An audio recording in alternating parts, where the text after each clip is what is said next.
Right here, get us started. So we've had a lot of updates since our last video, which is surprising. Well, not really surprising because the date. This is a very fast moving story here. So it looks like quarantining in I guess lockdown or quarantining in China has expanded. I believe the number, according to the New York Times, is about 780 million. I believe, if that's correct. Does that sound all right to you? Yeah, is that in Wuhan though? Or is that That's countrywide? I guess countrywide.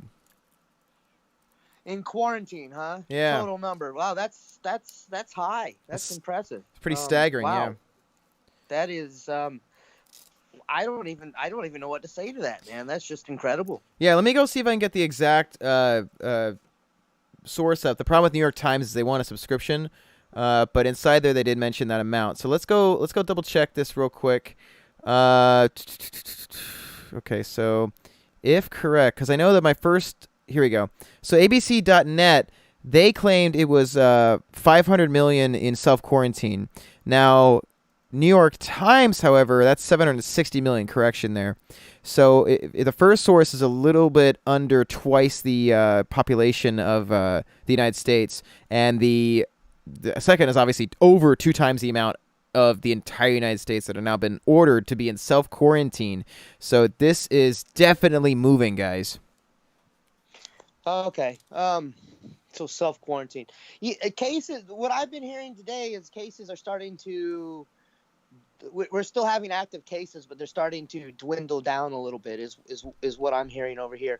Macau just released our third patient, and we have not had a single new case of coronavirus for, I believe, 12 or 13 days now. We're Wow. almost at the 2 week mark without a new case, which is good. That's great news. I have a feeling it's because of the measures being put forth by the Chinese government. As you stated earlier in the last episode, the R naught rate is very it has to do more with humans and how they handle transmitting the virus, and combined with the transmissibility of the virus. So it seems like the Chinese government, at least in Macau, have reduced the R naught to the point where perhaps you guys are in the clear now. Yeah, I think that's kind of we're kind of at a critical stage here as well too. Like I said last time during our podcast, the Macau government has really. I mean, I got to tell you, in being in Asia for 17 years, both Japan and China, and I've traveled extensively all over Asia, Yeah. Philippines, Singapore, Vietnam, Thailand. I can go on and on. Uh, Sanitation and government regulations can be different over here from what we're accustomed to in the U.S. So I've been very, very, very impressed with the Macau government Hey, and what Jefferson. they've done, and kudos for them. They're the ones that deserve all the credit here. But also, I think the people deserve some credit too, because they heeded the warning and they've done what's been asked of them. I think we're lucky in some sense that we're a smaller population here, so it's maybe a little bit more easier to get the information out. But that's also a very dangerous thing as well too when you're dealing with an epidemic of this nature. So yeah, it's good news. Hopefully, we'll continue to see this trend and among other Asian countries too. I just read that France, and maybe you can confirm this or not for me. I heard that France has reported a death now. Is that Yes, correct? I can confirm that. Okay. Yes, Okay. I'm actually sharing this to a group right now as we speak. But I'll try to pull up the reference for that. But yes, I believe it was an 80-year-old man from China. So I mean, obviously, unfortunately, he died. But it is sort of promising that it was a person who was much older. He was, I believe, brought in for hospitalization. I think around the 3rd of February, if I recall correctly. So it's been a minute. Yes, I'd be more concerned. I mean, about that gentleman if he had been 30 or 40 and passed Right. away. There have been some cases of that happening too, but then again, we don't know whether or not those individuals had underlying medical conditions that we don't know about. Yeah, with any kind of not with every single pathogen, but with a lot of pathogens out there, they do tend to affect the very young and the very old, or the older and the immune compromised. So that does fit in with all of that, and yeah, that's tragic. It's Yeah. sad. We'll have more deaths. I mean, we're not. we're not done with this yet. There'll be more deaths, probably worldwide, I imagine. I really do think this is going to take at least 12 months to really kind of, if not longer, to calm down. And I could be wrong. It's just my gut feeling here, in my opinion, on the whole situation. Yeah, I'm pulling the numbers up as we speak for totals, because it does seem we had that adjustment recently about infected cases. So let's take a look at where we are currently. We are at infected cases according to the CCP numbers, which again, 71,332 infected, 11,807 recovered. That's great news. And hey, Yasmin. And for deaths, 1,775. It does look. Okay, so it's gone up 5 more deaths, because I had read this morning 1,770. Okay. Yeah, so we got, according to the chart here, I don't really have the ability to do a, hey, Yasmin, a good morning to you too. Great to have you back. So, according to this, let me go pull it up. I do not have the ability to do a split screen yet. It's just acting funny, but you can see it's starting to kind of level off right now after the adjustments. So China's doing a good job. I think we are in the same boat about the increasing amounts of infections around the world, because currently around the world, we have 710 infections around the world. Everyone else is, they're slowing down. The U.S. is still at 15, thankfully. Thailand is at 34. The number one outside of China place is Singapore, 59 in Japan. Now, what's interesting is they're not counting, if I recall correctly, I don't really see them including the boat, the Princess, the cruise ship. Because it says right here, if I do the math, 710 others, but I don't see the countries that really add up to that. So the math is a little bit funny there. But I wonder if that's because, and I don't know what the protocol would be for this, but I wonder if it's because they are on a boat and they're not actually physically on land, even though they're moored. I wonder if there's some sort of technicality that's where they don't have to count those people because they're technically not in the country. Right. That's a good question. That's my kind of current guess, because if you do the math right now, we got I have not actually checked suspected cases. They don't have that on the chart I have here. But if you guys have any cases we may have missed, by all means, I'm interested to hear about them. But look at the numbers here. We got 75 in Singapore, 59 in Japan, 57 in Hong Kong, 34 in Thailand, 30 in South Korea, 22 in Malaysia, 20 in Thailand, 16 Germany, 16 Vietnam. It might add up. I got to get the calculator out. But all that adds up to 710. So maybe. I just wonder how they rank the cruise ship. I keep getting the second word of that wrong. But yeah, because those guys, they're getting pretty fast. They're getting infected pretty quick. Well, yeah, they're in tight quarters. Yeah. That's probably the worst place that you could be, man. I feel for everybody on board that ship. It's got to be scary and stressful. Yeah. I mean, it's just those cruise dishes of bacteria and germs anyways, man. Right. I can only imagine like that. It's not uncommon for cruises to become infected with various dysentery ailments and bacterial diseases on these cruises. So, wow. That can only be really, really intense. Let me take a look at my coronavirus thread here. Coronavirus. Here we go. All right, let's take a look. Trying to see what we got here. We had a couple updates. We had one for Bill Gates, where he was saying that he believed if this reached Africa, it could have a death total of 10 million. Obviously, it's conjecture, but it's interesting to see that from Bill Gates, of all people. Now, has it reached Africa? Because for some reason I have a strange feeling, or I could be remembering wrong, that I did read that it was. Yeah. They did have a few cases in Africa. Is that... or am I just completely pulling that out of my butt? I'm pretty certain there was at least one in Egypt, but I have to confirm the others. That's what I thought. Yeah, so that I think Bill Gates is probably, and not to put words in his mouth or anything, just I would imagine he probably came to that conclusion because of infrastructure and it's such an impoverished nation that those individuals there would be more susceptible to a major outbreak. Right. And I mean, also, if you consider the HIV pandemic as well, like that, all those, compromised immune systems fighting this, it would just be a bad mix. Oh, absolutely. You know what? I'd be interested to know if sickle cell, if having the sickle cell trait might protect some of these people as they do with HIV. You can't. I don't believe, if I remember correctly, I don't believe you can actually contract HIV if you have sickle cell. That is interesting. I did not know that. That is fascinating. Yeah. Let's take a Yeah. look. Let's look. I'm gonna pull up our chat real quick because I know we posted a lot of updates in there. So let's see. All right. So what have we shared as of today? Let's see. So there's an article by USA Today. It said the president of China knew the severity of the. Oh, the thing I lost you for a second. You there? You there, Quentin? Yep, I'm All right, here. cool, You cool. there? Yeah, back again. So it says here's one article. It says the president he knew the severity of the coronavirus weeks before not going on public. I got to read more into the article about that. That's one update here. Let's see. Fox News has an article about how the coronavirus is worse than reported. Not exactly news. I mean, we're all pretty familiar that it's most likely that worse than reported. So yeah, Maryland. There was a second negative for a projected case there. Now again, for Marylanders like myself, a negative test result that doesn't really prove much, just because the lack of accuracy in terms of testing.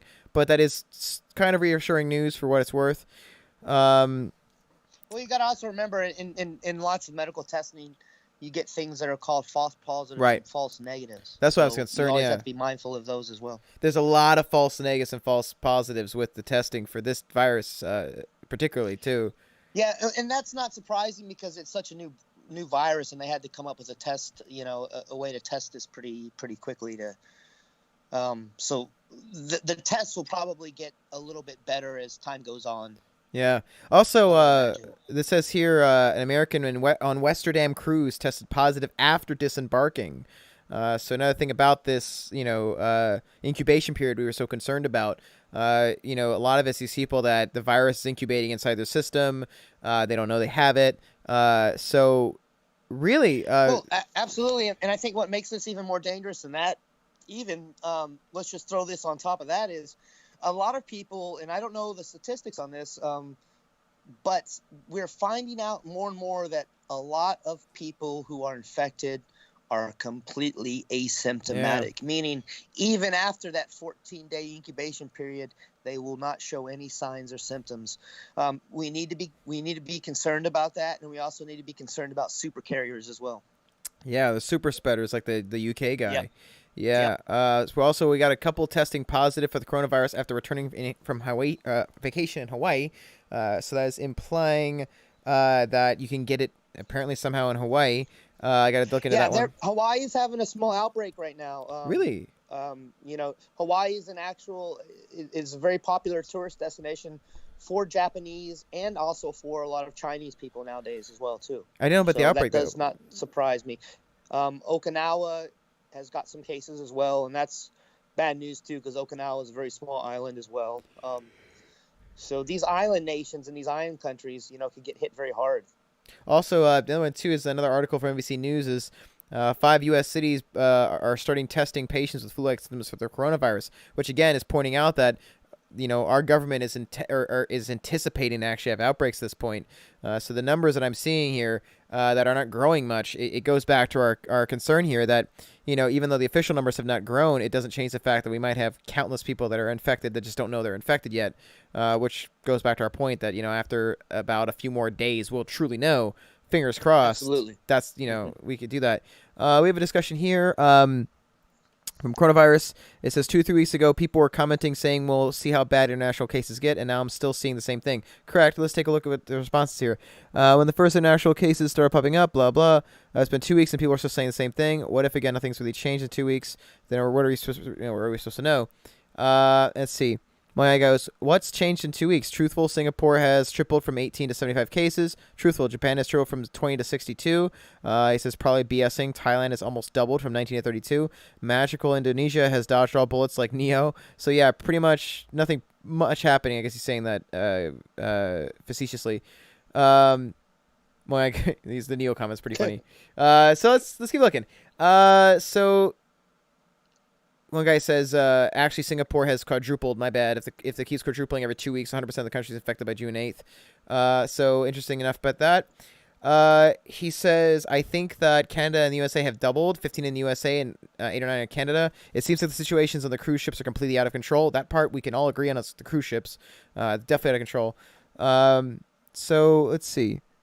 You know what's weird is I went to the doctor's today, and when I was there, I'm not sick. But when I went to the doctor's today, outside the window, there was a piece of paper about coronavirus concerns, and then there was also a form I had to fill out specifically about the coronavirus. About not just did I go to China recently, or did I interact with someone who was in China recently? Also, was I near an airport recently? And that part was like kind of concerning because I was suspecting that airports were somewhere that you wanted to avoid being in the first place. But it seems like the government's on alert about airports right now. Oh, absolutely, because that's the most important part of their surveillance right now, is because anybody coming into the country, that's going to be their point of entry. So that's definitely a big concern right now, because that's the gateway into the to the whole nation, man. You get one person in from overseas that's got it, and say like they come into California, but they're going to the East Coast and they've got a transfer. Yeah. I mean, think about how many people they can come in contact. It's just incredible, and this thing is so easy to spread. It's mind-boggling. Since I've learned about preventive medicine and public health, I've never seen or been a part of a disease outbreak like this. This is for me, anyways. It's unprecedented. It's utterly amazing. It's fantastic. It's interesting. It's exciting, and at the same time, it's terrifying. It's sad. And it's upsetting. And at least we'll be able to look back on this one day and say, "Oh wow, we made it through this." I mean, and I said that last time, but I really do mean that. I mean, we're witnessing something big here that we haven't seen in wow, I guess hundreds and hundreds of years, man. I was going to say that, and at the very minimum, at least in my lifetime, I'm hoping that this is the end. The only other two times would have been the SARS and the MERS, and it wasn't, at this level. So. Oh yeah, this destroyed both of those at this point. Dude, it's not even close. Made those two diseases their bitch, man. Yeah, they look tame. So I agreed, and I'm hoping, like, it was interesting. I was getting some Korean barbecue with some friends of mine today, and I was talking about the Spanish flu, and I was saying, like, as this was getting worse, as out of curiosity, I began to look up newspaper clippings of the Spanish influenza, because right when this was happening, I saw, what I mentioned earlier, a lot of it's just the flu stuff, and so I wanted to see if back in 1918 or 1917, this is 1918, that where was there propaganda, or was there media that was trying to downplay the Spanish influenza? And there was, and it was eerily close to some of the stuff we're seeing about this virus. Like I showed. That's scary. Yeah, like I think I sent you guys the photos of it, but I'm gonna read out what this says, and this is right before the worst pandemic in human history. Here we go. This is right before it gets bad. Spanish influenza, a new name for an old familiar disease. Simply the same old grip that has swept over the world time and time again. The last epidemic in the United States was 1889 to 1890. Then like the next part, origin of the disease. Spanish influenza, which appeared in Spain in May. It's an old piece of paper here, so it's a little bit messy. But it's like has swept over the world in numerous epidemics as far back as human history runs. Hippocrates, it's a mess. I read that word right now. Yeah. But it says it refers to this epidemic as. I'm gonna skip the whole paragraph. That's a mess. I'm gonna go down. The symptoms: grip or influenza, as we know it, usually begins with a chill followed by aching, feverishness, and blah blah blah. So I'm gonna skip to the part that's most important here. It says, no occasion for panic. There is no occasion for panic. Influenza or grip has a very low percentage of fatalities, not over one death out of every 400 cases, according to NC Board of Health. It says the chief danger lies in complications arising. That's like blurry. The point being, it's like, it says how to avoid the disease. Evidence seems to prove that this germ disease spreads principally by human contact, chiefly through coughing, sneezing, or spitting. Blah blah, but then it goes on about how It's not that big of a deal, and it says that mostly this is affected by people who don't get a lot of sleep. And it was like, then afterwards, we had the numbers, and it was horrifying. But a lot of this was similar. It's like, oh, it's just the flu. The last outbreak was this. You should worry more about the flu. And it was like, I don't know. This sounds a little familiar. This just sounds. Yeah, it does, doesn't it? Yeah. And I think what we always have to keep in the back of our minds is on any kind of battlefield that you have, whether it's war or you're fighting against a disease like this, is the battlefield changes. Yeah. It's a change. It's constantly changing and adapting. And so is this virus, and so are the bacteria that we deal with on a daily basis. So, everything is trying to survive. And we have to be ready for things to change just like that. I'm not surprised by that, and I'm not surprised that it's going on right now within our media. I think for me, I always try to kind of find a happy middle between, the fear mongering and then the dismissive. I kind of just try to pop myself in the middle there and kind of go from there, I guess. But that's interesting. Wow. Yeah. Interesting. So doing a little bit of a volume adjustment here. We got our good buddy Quentin, or our good buddy Jefferson here. He's really good about checking out like levels and stuff. I think I figured out how to get you just a little bit louder. Jefferson, let me know how that's turning out for you. Otherwise, I think we should be good on your end of things. So major things here. Let's see. We got some comments here. We got Yasmin saying many countries don't even have test kits. Oh, really? If you know what countries those are, that'd be very interesting to know right now. That would be fantastic info right there. I'd like to know that. Yeah, because then there'd be a bunch of countries we'd put question marks next to. It says there is even cases. Gomera Island. I got the name wrong. Sorry. One of the Canary Islands. Difficult to travel, I know, because it was on my bucket list! Exclamation point. Far, far away from all the world. How do they get there? That's a good question. It says maybe that's why I'm so interested and concerned with the disease. La Gomera was my dream island. Well, I mean, if it's stuck on an island like that, I mean, it might get to the point where they can handle it or burn itself out of the population, or there's a number of things that'll happen in there. And if it's warm enough, maybe that'll also help out. But again, we don't know how this responds to heat yet. It's a brand new virus, so we don't know what to expect, I think. Yeah. I think the consensus is hopefully during warmer weather, this should peter out some. Yeah. But like you said, we don't know until that happens. Right. So let's take a look at some other news that has happened recently. Let's see. Splash influenza part, blah, blah, blah, blah. I think we talked about the reinfection, I believe, where if you get it a second time, if you've been treated with the HIV drugs and the flu drugs, the toll on your cardiovascular system would be so much that you'll basically die, or you'll have a higher chance of dying. So getting it twice, apparently, if that happens, be mindful. You could apparently catch this twice. There's a power plant in Wuhan is suffering from an ongoing fire at the coal staging yards. So yeah, Wuhan, not a great place to be right now. Nope. Not very good at all. Let's take a look at some other sources. So there's an entire garment factory in Vietnam that has switched focus from clothing to masks. It seems like masks are people are throwing in big time for this. So it's becoming kind of a fashion statement in certain areas of the world, but it's not a bad idea to have some of them on hand, guys. Absolutely. Let's take a look. Georgetown, huh? Georgetown apparently has a case. The economics too. I actually talked to a friend of mine who was a specialist in economics.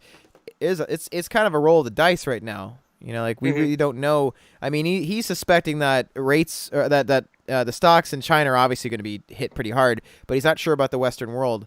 I mean, I'm not an expert in the field, but I wouldn't be surprised if stocks over here got hit pretty hard in the next few months. We really won't know yet until that happens. But I think stocks. I think right now what's going on is stocks within the aviation industries and travel industries have plummeted, but then stocks as far as with medical equipment and pharmaceuticals and stuff like that, their stocks have actually soared. So I think you're going to see, depending on the industry, some will go down and some will go up. Yeah. So fingers crossed it's not too bad. I was actually looking into possibly, investing at this point just because, if it gets hit hard enough, things are going to be super low, but invest in medical equipment, man. Yeah, I bet, right? It's exploding right now. But Oh, yeah, yeah. of course, guys. I'd love to also have anybody if you have any questions, comments. We don't have quite as much. Oh, sure. So Yasmin, she says, I'll start with your answers to this, Quentin. She says, thank you for your concern. Any advice for day life? I want to both live my life and being safe. How do you manage? You know what? I think you just have to. There's something that we're taught in the military. It's called ORM. It's called operational. What is it? Oh my gosh, I can't believe I just forgot that. Operational readiness is operational readiness management, I think. And you just have to take. You have to live your life. Go live your life. Yep. Protect yourself. If you're in an area that there's not any cases, just be mindful. Make sure the best thing you can do is just wash your hands anywhere you go. Come home, take off your clothes, throw your clothes in the wash, take a shower. But you can't, unless you're in an area like I am. I'm staying home pretty much because I have a family. If I was single, I would probably go out a little bit more. But yeah, if you're not in a situation like me, live your life. Just pay attention and be mindful of your hygiene, of the objects that you're touching, the people that are around you, and do what you need to do. Yeah, I would say it's a good point. Because I would say your best bet, especially in your area, which we can only theorize where there might be outbreaks, but again, it's just conjecture. So the best way to be, in my opinion, and I'm not like an expert in the field. I'm just a dude who got super curious about this, but I would say, if there are no real reported outbreaks in your area, the best way to be safe about this is to be prepared, but with have extra things stored up, have extra groceries stored up, have a stash in case things go south. However, that shouldn't mean you can't live your life. Good hygiene and just have a backup. That's really the big thing we've both been recommending is be prepared, because there is a significant chance there will still be outbreaks. And to be honest, the number one thing I've been concerned about when I was preparing was not so much the virus, it was about other people. And Sure. That's why I want to make sure that I'm ready, because no one wants to be out there with a bunch of panicking people at the store or the roads or whatever. If you just be ready to be in place, but expect to not be. And that's kind of where we are at the moment. Sure. And I think a good rule of thumb, too, is everybody, anyways, all over the world, you should actually have some sort of disaster prepared plan. I mean, it doesn't have to be incredibly detailed, but you have to, you should have some sort of an idea what you're going to do if something comes up. What are you going to do? Are you going to stay put? Do you have some place to go? Do you have enough food? Things that we've already spoken about. You should make a plan and make sure every family member knows the plan and knows what to do. It's really one of those things that you can just sit down over the weekend, put together on paper with your family, talk out, and then if you need to, buy supplies, then you do that. But everybody should really have some sort of especially if you have a family, guys. Right. Especially if you have a family, you got to protect your family. Yeah. I'm kind of lucky because I'm a single dude, and my family at the moment, at least where I live, is my cat. But my parents and whatnot, I checked up on them during this. I wanted to make sure they had a bug-out plan, because they're older, they're more susceptible in case this does happen. Another thing that I was concerned about is if I ended up getting the virus, I'm not so much concerned about myself. I mean, yeah, it might get really bad for me because, again, we don't know how bad it is. But I can say Sure. it would really mess me up if I found out that I gave it to people that ended up dying. Absolutely. Oh, yeah. That's the Totally. worst, because I knew that in some way I had control over that. Yeah. So well, see, I'm in a situation. I'm supposed to fly out to California on the 25th of February. Oh wow. Because I had a friend who passed away in December and supposed to go to his memorial. It's part of life. And but yeah, so I'm struggling what to do with that, and I'll most likely have to cancel that flight. I think if I was single, I would definitely probably take a chance and go, maybe, I think. Yeah. But because there's so many factors that we just don't know about, and this is an ongoing thing, and then also I don't want to be a hypocrite. I'm telling everybody to be careful and, not travel, and then here I go travel. So I haven't canceled my flight yet because I can cancel up to 24 hours before. But the chance of me going, I would say, is very, very, very slim. Yeah. And it's just it's not so much for the safety of myself, but the safety of those around me. And then, of course, when I come back home here, what do? Do I quarantine myself for 14 days in a hotel and then spend extra money? And it's just we have to think about other people too, not just ourselves. So please remember that it's not just about you; it's about everybody that's around us.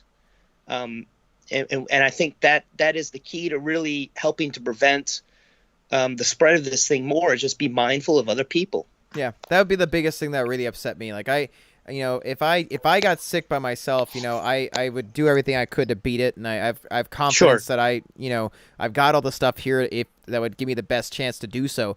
But what if there was a friend of mine that was immunocompromised? I know somebody who is, at least a few people, and I know the idea of me potentially giving it to someone who is immunocompromised or older, and they end up dying, and it's like that's something as simple as me not hanging out with them. Like, yeah, I wouldn't let that go. I would be so upset with myself. You'd never. I don't think you'd ever. I mean, I know personally, I don't think I'd ever be able to forgive myself. Right. And I don't think most people would either. So yes, yep. Yeah, it's definitely a very big concern, I think, for a situation like this. And I hope I do hope that's in the back of everybody's mind as well. It's not just about, if you're getting sick, it's about, a lot of other people, and just something to keep in mind, Yeah, I'm sure. And of course, I don't want to, I'm just opining here. I can't pretend to say what goes on in other people's minds, but I mean, I wouldn't be surprised if there are people out there around the world that are thinking like that, and they're like, well, if I get it, it's not that big of a deal. I'm young. I can beat this. I'll be fine. And you're probably right, but it's not just about you. Right. And let's please remember that. And if you hear anybody say that, try to educate them as best you can and as politely as you can. Don't go out and start a fight or anything, but just kind of mention to them like, hey, yeah, but what about everybody else? What about like a grandma you bump into? What about a granddad? Or like anybody or that newborn baby that was that you just walked past and in her stroller or something. I mean, I think it's weird because I think that people tend to get like irritated when they start worrying about spreading a virus. Is when I'm on tour or when I'm singing or teaching, I know that I have to be hyper careful about getting a cold. That means that if someone's got a cold, I stay away from them. If someone's sick, if anything that's contagious, I make a point to avoid them at all costs if I'm performing. If I'm not performing or I'm recording, then whatever. But if that's happening, like, I have to be that way, and some people get irritated. They're like, why are you doing this? And now it's like everyone's kind of seeing really more what that's like for those who are not familiar with the medical field, or just something as simple as, hey, I'm on tour, I can't get sick. And that it's just sometimes irritating because some people underestimate just how simple it is to give someone a terrible disease, especially one like this. Well, absolutely. And I think a lot of that stems from the fact that, since the dawn of humanity, we've been living with these organisms, and we've been, we've built up our immunities, and for the longest time, we haven't had a situation like this. And so there's a bit of security that comes with that. And I think we forget about that, and we let our guards down. And then finally, when something like this happens, I think we tend to kind of usually take a step back and say, oh, okay, wow, I'm a lot more vulnerable than I thought I might have been, Yeah. And so, I mean, it's good that people are starting to realize that, because that's key to helping fight prevention, and helping to fight this disease and prevent it from further escalating around the globe. So, yeah. But that I'm not surprised by that. I do think it is also worth noting that, as we said in the last episode, a lot of times it's not about just the numbers. It's more about watching governments and how they prepare for things. Because again, we don't necessarily know what is 100% true and what's not true. And looking at the preparedness from our country, which is we're one way or another, it's admirable how the U.S. is preparing, a lot of these countries are preparing, but it is also a little concerning because even though they're telling us we only have this many infections, they're preparing as if we have countless more. Like it's almost like they're bracing for impact. Again, like I'm in Baltimore. There's only been like 2 suspected cases, and they both are proven negative. But yet I go to the doctor's office at Express Care, and when I go in there, again, I'm greeted with a sign about the coronavirus, and then I have to fill out a coronavirus waiver, and it's like, or a form, and it's just it's surprising because it's like, okay, well, I thought this was under control. Like, I get you're thorough, but like it just stands to reason. Like, isn't there? It just seems like there's a chance that not a chance, but it's almost like they're prepping as if they're aware that containment has failed and they're getting ready for outbreaks. Sure. Let me play devil's advocate for a minute and, Yeah. and try to. There might be two reasons for that. I think as far as the medical clinics and the doctors going in, anytime there's an outbreak, you have to protect your people within the clinic. And being a healthcare worker exposes you to all kinds of different biological hazards. Yeah. So it doesn't surprise me that the clinics are going to be at the forefront of this because they're going to be the ones that are seeing the sick people. So that is very common for hospitals and clinics to do that. So I don't know if that's indicative of a bigger thing to come necessarily. However, when you're looking at governments, like you said, and seeing how they behave, and if they're acting like they're expecting something, I don't know. That could be because, hey, maybe they know something that we don't. Which, I mean, I'll be honest with you, I don't think the government tells us everything. I've worked for government, and that's the scary part for me, anyways, because you just don't know, do you? No. You really don't know, and that's where preparedness comes in, folks, in my opinion. If you're prepared and you have a plan, then not only will you be less stressed, but you'll be ready, and you peace of mind and everything. And it's so very helpful, guys. I mean, please have a plan. Please formulate a plan on paper. And if you don't need it, fantastic. Right. But if you need it, it's better to have it and not need it than need a plan and not have a plan. Don't let your pants don't get caught with your pants down, guys. Yeah, I know for me, I think I mentioned before, I think I am done with prepping at this point. I will say this will be a nice way for me just to I could really just sit at home and do nothing unless I'm like teaching from like I pretty much I teach in person at my studio 2 days a week, Mondays and Wednesdays. Every other session that I teach is via Skype. So virtually, I'm kind of lucky that I do most of my work from home anyways. I could hunker in place indefinitely, at least with the supplies I got. And, my lessons are one-on-one with the students. So yeah, if anyone does have anything, that's the only thing I'm concerned about. But the good news is, even if on the chance I do have it, especially with my age, there's a high chance they'll be asymptomatic. And even not, it's looking more and more, again, we can't be certain, but it's looking more and more that I'll be all right. But I also, number one, won't be infecting people left and right if I do get it. Number two, it's a high chance I'm not going to get it. Oh, absolutely. And that's one positive that we have about the time that we're living in now. We've got all this technology, and we've got email, we've got Skype, we've got WeChat, we've got WhatsApp, we've got Facebook Messenger. That if a big infection breaks out, say in the United States,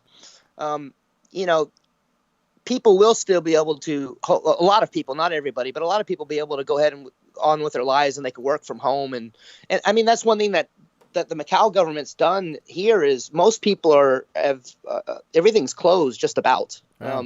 There's still some restaurants and things open, but most people are at home doing their work from home now because of email and stuff like that. There's no need to go in the office. You can just do it from home and send it in and blah, blah, blah. And that's very helpful.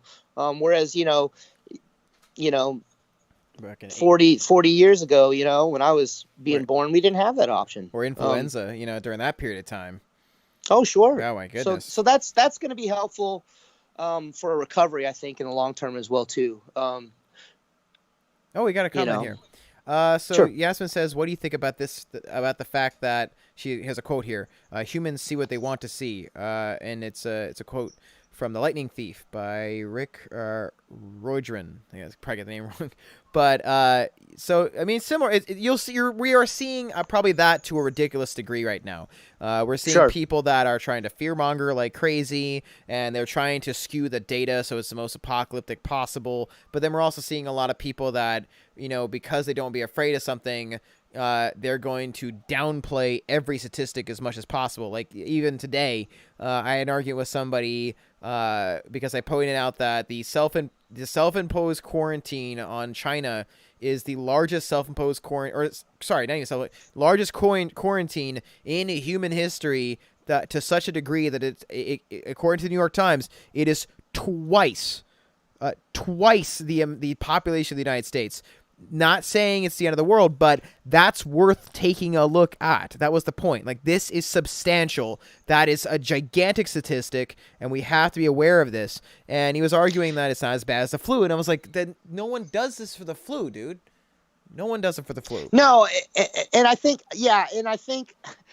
it's crazy, right? It just doesn't make any sense to be like that and to think that way. But there's always going to be people that downplay things, and there's always going to be people that hype everything as well too. To me, it's always about a happy medium in everything that I do. And I kind of talked about that earlier about the happy medium and stuff. But that's just a normal thing. And with those kind of people, I don't even bother anymore. Really, I'm just like, okay, bro, all right, good luck. Because they've already made up their minds, and that's fine.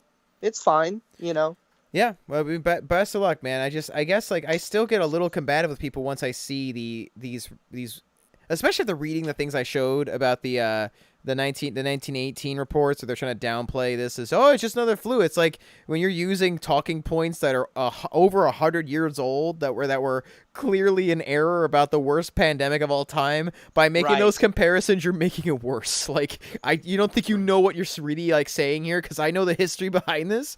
Like just a little Google search, it's like you're repeating stuff that was said right before the worst pandemic ever, far worse than even the Black Death, which is insane. Sure. And I think a lot of this has to do with, I mean, there's lots of variables, but I think one of the main variables too is with this day and age with information.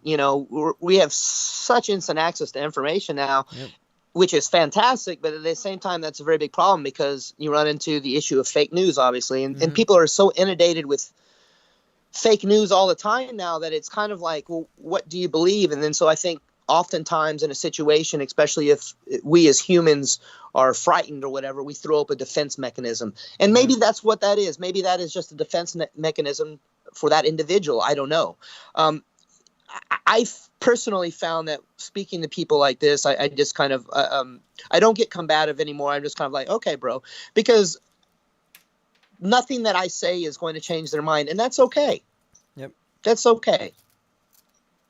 Yep. I think that, I know I get defensive when it's like on one of my posts, because my point of these posts is to warn my friends if I think it's a problem. Sure. And so when I see someone coming in to downplay it, it's like, okay, we're gonna have to debate then. Like we're gonna have to have a discussion about this, because otherwise, this is getting a bit much. Sure, and there's nothing wrong with debating. I mean, I wish that the problem is nowadays is nobody wants to debate. They just want to argue and spew vitriol if they don't agree with you. That's the only bad thing about that. But social media for you. And I think it's also difficult because with the way this has been going lately, it's very easy for people to make echo chambers about this. Sure. Well, I mean, we see that all the time on social media with all kinds of different topics, though, too. Yeah, we got that going. I mean, this one it's boiled down to two big sides here. Like the one side, the doomsday preppers. Like again, I don't think we need to prepare for the end of the world. That's why, for my sakes, I haven't gotten like a stove or these other things. Which at some point maybe I'll get just in general in case there is a problem. But I don't think that this is going to be the end of civilization. But I think it could be. It could be it's going to be a substantial event that we're going to remember for the probably remainder of our lives, good or bad. Like, we could be a massive, gigantic bullet we've dodged, or it's going to be something where we're going to have to go through some hard times. But it's just enabling people to make these vacuums. Like, I saw within minutes of this kind of, when I started looking into this, that Alex Jones already had answers for this. Like, he already had answers for the conspiracy, also this stuff. And it was like, man, he figured that out real quick, didn't he? I really know the complete background of all this. Like, really, it's a population control weapon. Like, that's kind of fast. No one else is saying anything about that, huh? But yeah, I honestly, I stopped watching him a few years ago. Yeah.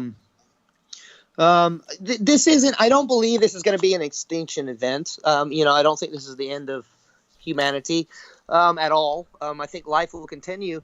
I think the thing is right now, from my perspective, and perhaps, scientists and doctors alike too, is we just don't know what's going to happen yet. Right. Like I've said before, it could stay the same like it is now and peter out.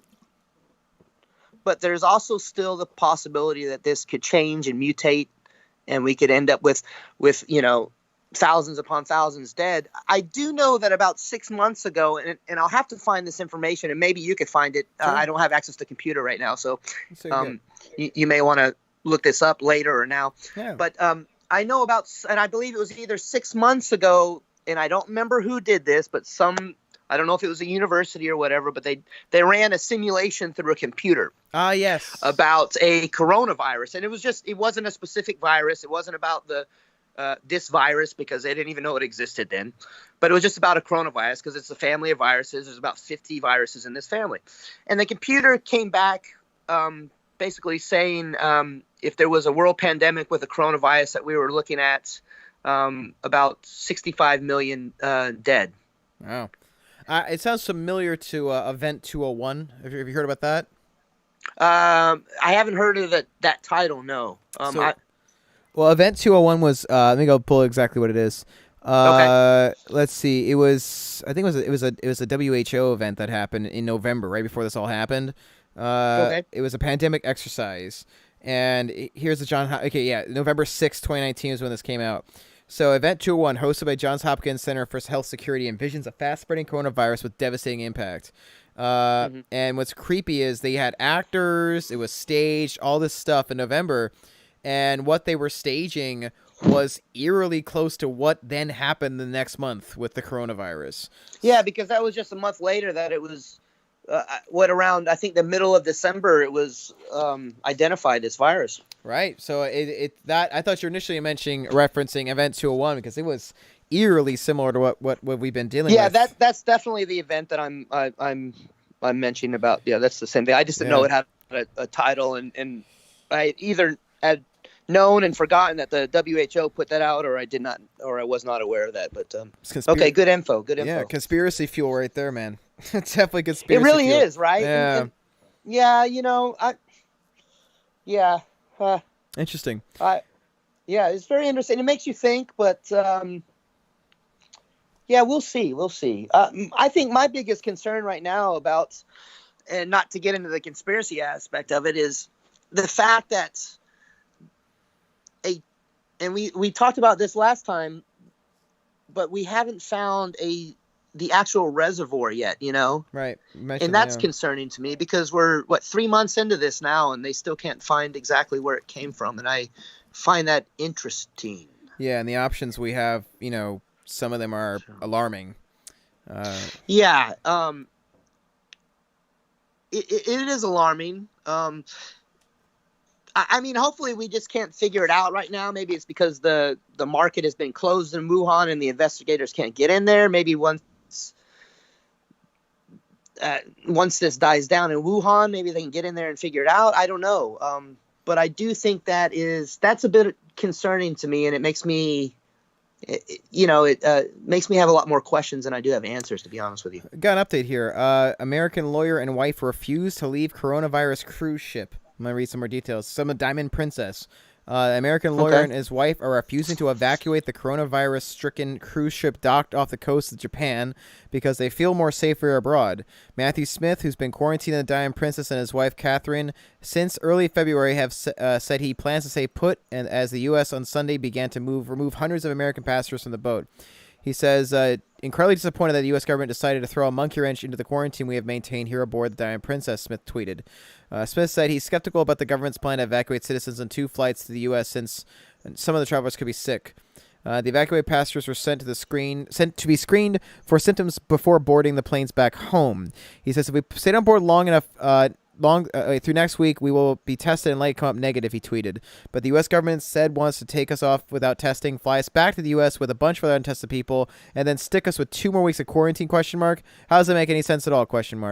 The U.S. Embassy in Japan sent a letter to American passengers and crew members Sunday morning announcing the flights, adding they were the only opportunity for eligible passengers to fly to the United States until March 4th, 2020 at the earliest. Smith told USA Today that the passengers were prompted to RSVP to the U.S. Embassy to tell them whether they'd be leaving. The lawyer, who has been posting daily updates about life on the lockdown ship, tweeted that American health personnel had visited his room until they learned, to their apparent surprise, that we had chosen to stay, which at what point they moved on. So they were not leaving, and that's interesting.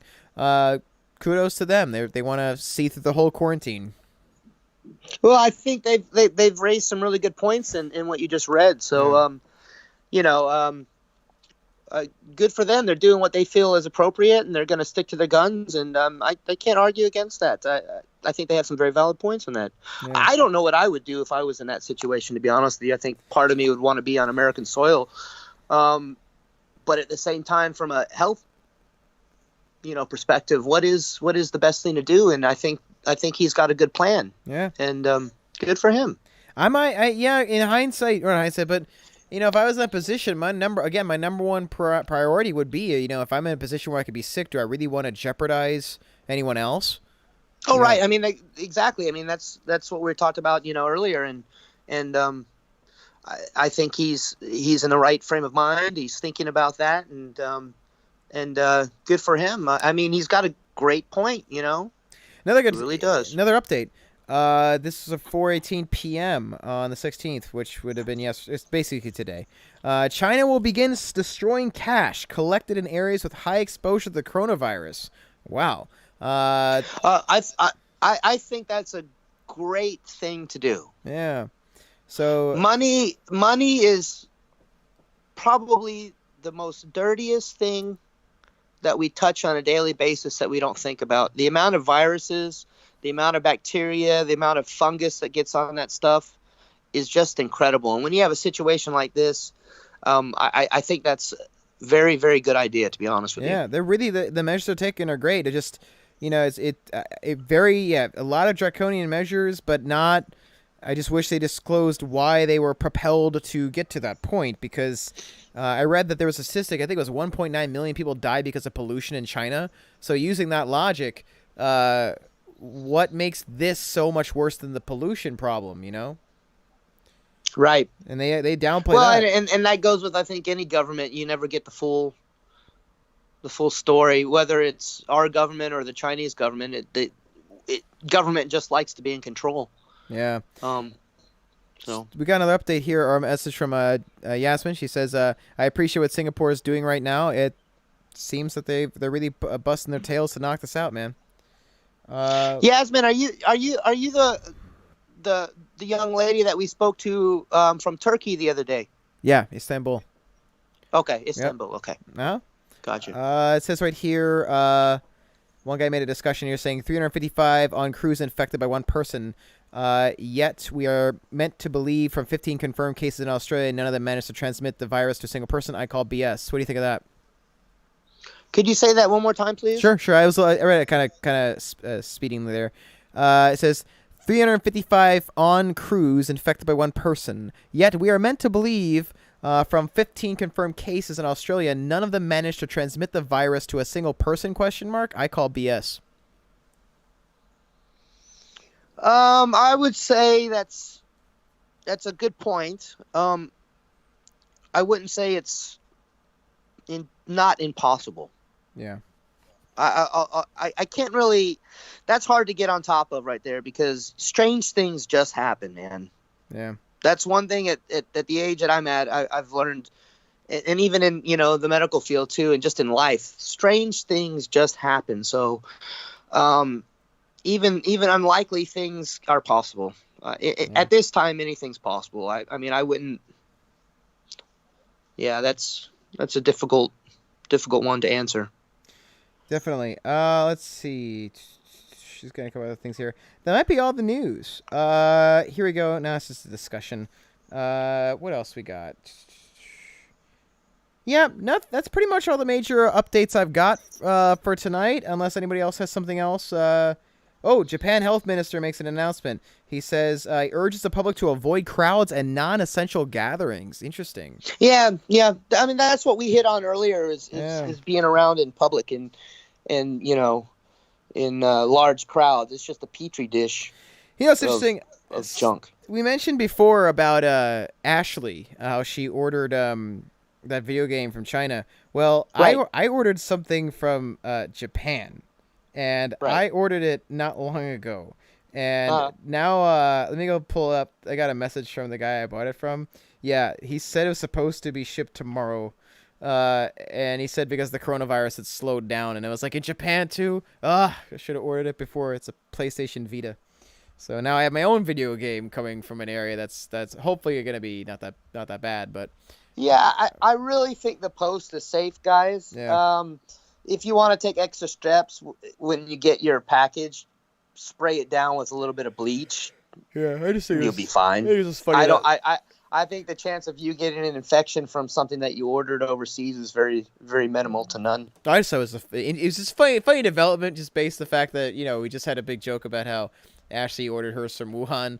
Yeah. Now, Well, it makes you think, doesn't it? Yeah. Because I mean, anything is possible. Mm. So I mean, I got some isopropyl alcohol in a spray bottle. I'm probably gonna hit the outside of that with that to be safe. But I don't think it's gonna be a problem. I think I'll be safe. But yeah, basically that's kind of where we are at the moment, guys. I think that it's a bit of a shorter episode just because the first one was more of a comprehensive kind of podcast episode, if you want to call it that, about the virus, what we knew at the time. This is just more kind of an overall update from last time. I think we're going to have shorter kind of bite-sized episodes in comparison, although, I mean, how long really is this one so far? I mean, it's almost an hour, so I mean, it's not really bite-sized, but I think it's, we get the point across, we get the updates, we discuss what we think about it, take a couple questions here and there, but I'm glad everyone had a great time. Thanks so much. We got Oh no, thank you, Yasmin. I really appreciate you tuning in, subscribing to the channel. I'm going to be having Quentin on definitely a lot more, as basically as long as he wants to be on here. This has been great having him. I have some other people from different areas I want to bring on as well. I got a buddy of mine who used to be on the channel a long time ago from the UK. I know they're having their own kind of, not crackdown, but they're getting a little nervous over there. And I also have some other friends. I have one in Japan that I'm going to see if I can get on there. And I have another person who she knows a lot more about the behind the scenes stuff in China than I do. I'm going to see if I can get her on as well. But otherwise, if you guys like the podcast from what we have here about the coronavirus in general, I really appreciate the support. I think we all do. And also, Yasmin says, Quentin, be safe. Yes, please. Watch yourself out there, buddy. Keep us posted. Take care of yourself, too. we'll do. We're good, Yasmin. We're safe so far, and we'll continue to be. And we'll keep you updated. I'll keep you guys updated and stuff. And Rob, I'd love to come back on anytime you want me, so just let me know. Of course. It's always a lot of fun having you on, buddy, and getting your input, your expertise, and your insight from down in Macau. So absolutely, and I think that kind of wraps tonight up. Thank you so much for joining us again, Quentin, and thanks for everybody that tuned in. Thanks a lot, Rob. Thanks, everybody. You guys be safe and get prepared. Yep. Have a good night. All right, you too. Bye-bye. Bye. All right, guys. I will see you guys soon. I'll probably be on, I'll definitely be on by Tuesday for some more streaming, Wednesday for more streaming, maybe tomorrow as well, but I will update you if any more giant things happen to stay on top of. Otherwise,